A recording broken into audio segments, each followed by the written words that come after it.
Today, we're comparing three popular models of Honeywell Home FocusPRO thermostats, the N100, P200, and S200. First up, the N100. This is your go-to, non-programmable thermostat. It's perfect for those who like to keep things simple. You set the temperature, and it stays there. It even has a filter change reminder. It's the straightforward, reliable choice. If you want a little more control, meet the P200. This is the programmable model.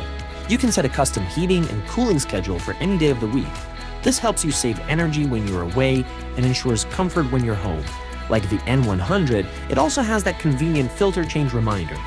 But for the ultimate in convenience and energy savings, we have the S200 smart thermostat. It's Wi-Fi enabled, so you can control it from your phone using the app.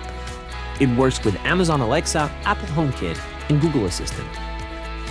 With features like auto away and flexible scheduling, this thermostat learns your habits and adjusts to save you money without you having to lift a finger. We hope you found this video helpful, and thanks for watching.